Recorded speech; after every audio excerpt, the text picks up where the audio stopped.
Hello dear student तो केने सकले आशा करो सकले ভালে আছে তো আজি মই ভিডিও লৈ আইছো ইয়াতে এইটো হল ক্লাস 10 এর গণিত ডেল ক্লাস 10 এর গণিত তোমালোকে পেজ নাম্বার মিলাই চাও পারা ক্লাস 10 যেহেতু ক্লাস 10 এর গণিত যেহেতু তো এইটো আমি করিম কি ইয়াত কি দিয়া আছে প্রতিস্থাপন পদ্ধতি তো আজি মই বুজাই দিম যে প্রতিস্থাপন পদ্ধতি বা প্রতিস্থাপন পদ্ধতিৰে কেনেকৈ সমাধান কৰিব পাৰি তো এই কাৰণে মই এই কোশ্চেনটো ইয়াত লৈছো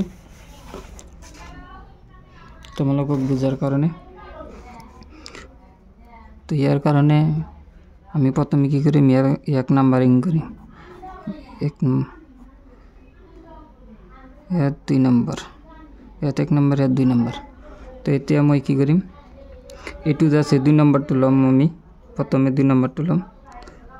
2 নম্বৰটো ললে কি হ'ব x plus twice y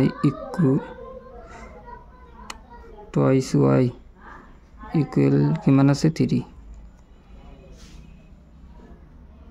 তো equal 3 দিয়া আছে ইয়াত কি হ'ব আমি x এর মান বাইর করিম তো x ইয়াতে রাখিম ইকুয়াল ইয়াত কিমান আছে 3 আর তোমালোকে জানা সমান চিহ্নৰ লেফটত যদি প্লাস থাকে রাইটত গলে কি হ'ব মাইনাস হ'ব তো ইয়াত কি আছে প্লাস ইয়াত লিখি হ'ব -2y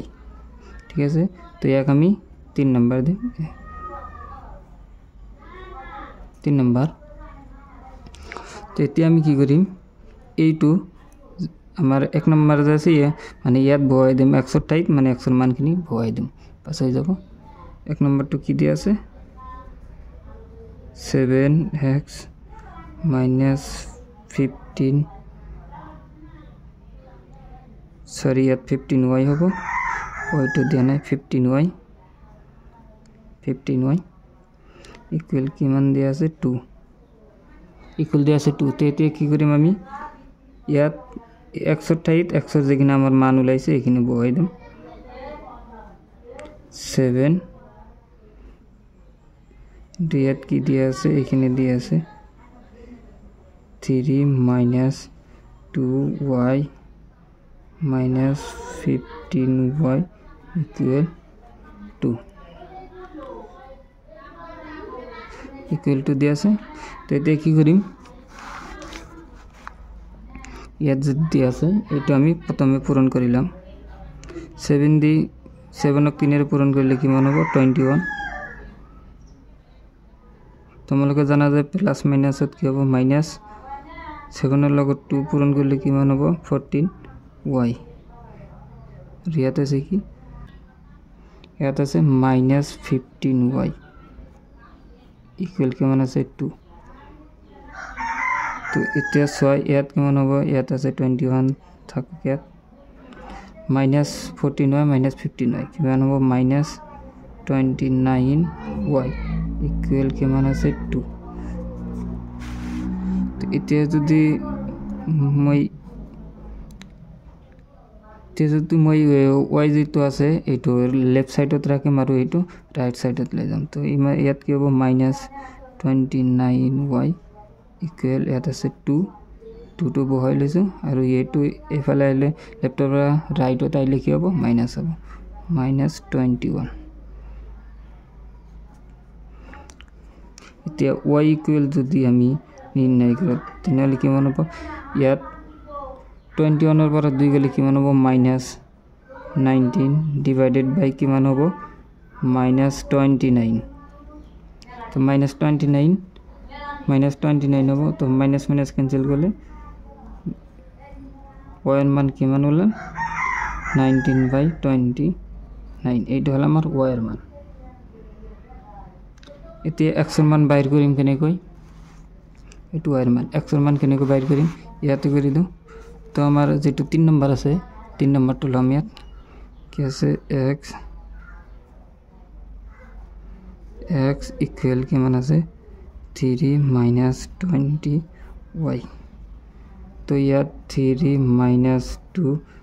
y ঠাইত কি আছে y ঠাইত মানটো কৈ দিম কিমান আছে এটা যেটো পুরো 19/29 19/29 দিয়া আছে, এটা আমি এই সাইডে জানো। এতিয়া এতিয়া কি কৰিম, এইটোতে পূৰণ কৰি দিম। 3 থাকক, ইয়াত 2 গৈ কি ক'ত পূৰণ হ'ব, ওপৰত পূৰণ হ'ব। তো ইয়াত কি কৰিম, 2 দিয়ে পূৰণ কৰি দিম। ইয়াত পূৰণ কৰিলে কি হ'ব, 20, 2 দিয়ে পূৰণ কৰিলে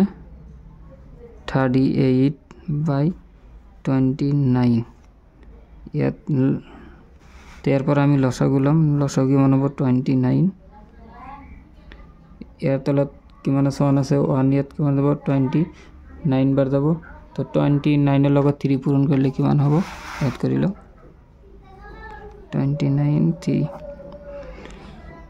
3 লগত 9 পূৰণ কৰিলে কিমান হ'ব 27, 27 7 হাতত থাকিল 2, 3 লগত 2 পূৰণ কৰিলে 6 আৰু 2 8 হ'ব। ইয়াত কি হ'ব তেনেহ'লে 87 মাইনাছ ইয়াত হ'ব 38।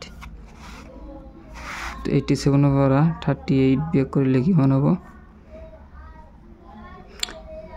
ইয়াত থাকিব 9, 7 পৰা 8 নাযায়, 13 পৰা 1 ল'লে 17, 17 পৰা 8 গ'লে 9 থাকিব, আৰু ইয়াত 7, 7 পৰা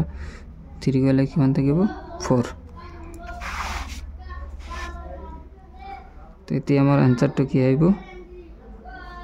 তলত 29 আৰু ওপৰত আহিব 49।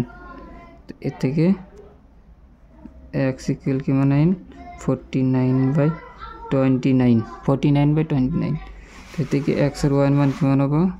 যদি মই ইয়াত লিখি দিওঁ x ইকুয়াল আহিব কিমান 49/29 আৰু y এৰ মান কিমান আহিব 19/29 অ্যান্সাৰ। তো এইটো আছিল আমাৰ আজিৰ অংক। তো এইটো মানে প্ৰতিস্থাপন পদ্ধতিত আমি কেনেদৰে পুৰা অংকটো কৰিব পাৰোঁ সেইটো সমাধান কৰি দিছোঁ। যদি ভিডিঅ'টো ভাল লাগে অৱশ্যই লাইক কৰি দিব আৰু চেনেলত নতুন হ'লে ছাবস্ক্ৰাইব কৰি দিব, কিয়নো ইয়াত আমি ক্লাছ 1 পৰা ক্লাছ 10 লৈকে গণিতৰ বিভিন্ন ধৰণৰ অংক দি থাকোঁ। তো ইয়াৰ কাৰণে তোমালোকে ছাবস্ক্ৰাইব কৰি দিব। তোমালোকৰ যদি অলপ হেল্প হয় তেনেহ'লে চেনেলটো ছাবস্ক্ৰাইব কৰি দিব পিছৰ ভিডিঅ' চোৱাৰ কাৰণে। তো আজিৰ কাৰণে এইখিনি।